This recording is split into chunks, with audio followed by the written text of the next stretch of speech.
So I think it's been a very good summer movie season. I mean, we've had a whole bunch of box office hits, crowd-pleasing films. I mean, heck, that Sean McBride, the movie guy, has even given a couple of them 3.5 stars out of 4. That really doesn't happen that often in the summer. Well, we have the last of the big summer blockbusters hitting theaters this week. But can it continue the trend? Everybody, I'm Sean McBride, the movie guy, and today let's talk about Fantastic Four: First Steps. Famous around the world, please welcome the Fantastic Four. Mr. Fantastic, Invisible Woman, Human Torch, I love you, Johnny! and The Thing. Hey, what time is it? Say the thing. That's not really something I say. It's clobbering time. That's just in the cartoon. So comic book fans know that Fantastic Four is a team of astronauts who are mutated during one of their missions. The leader is the stretchy genius Mr. Fantastic, his pregnant wife is the Invisible Woman, her brother is the Human Torch, and everybody's favorite rock monster rounds out the gang playing The Thing. Not to get ahead of myself, but Ebon Moss-Bachrach playing The Thing, absolutely the best part of this movie. I absolutely loved him. The main story kicks off when an intergalactic herald shows up one day and announces that a giant space monster will be coming to eat the Earth. Will our heroes be able to stop him and save the world, as well as their young son, who may or may not have superpowers of his own? Of course they will. This is a superhero movie, not a tragedy, so you know where this is going.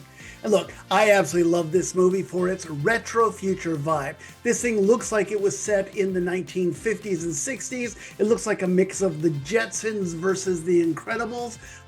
That style is really the highlight visually of this movie. And as much as I love the look, I also loved the film's laid-back vibe.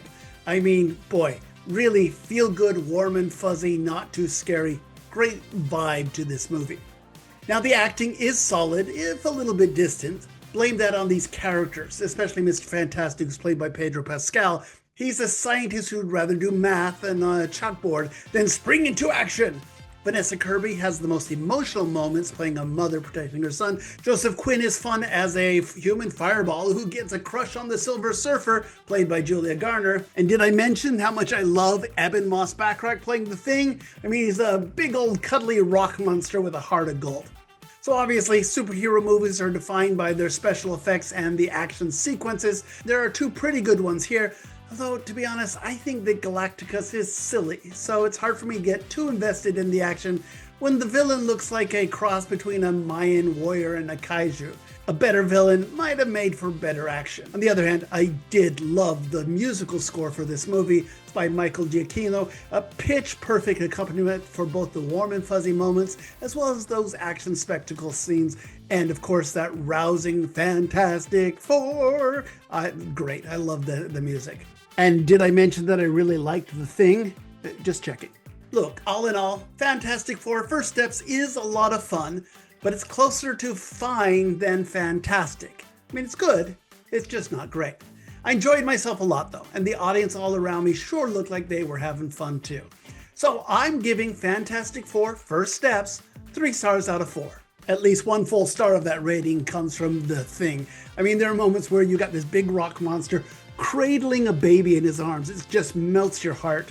I know Pedro Pascal is the movie star of the summer this year, but Ebon Moss-Bachrach and The Thing, still this movie from him. That's the reason to see this film. At least that's what I think. But what do you think? Comment below. And hey, these are quick movie guy reviews, but if you want to get deeper details into what we think here, be sure to subscribe to my podcast, Two Movie Guys. Every week, my friend Joe Fryer and I go into more detail on all of the week's big new movies. You can catch that if you search for Two Movie Guys wherever you get your podcasts. Okay, coming up next, we'll be talking about Adam Sandler reprising his role from the movie Happy Gilmore, one of my favorite Adam Sandler movies. The film is titled Happy Gilmore 2. Okay, whatever. But we will talk about this movie. It's playing on Netflix. We'll talk about that on the next Movie Guy Quick Takes. We'll see you then. Bye.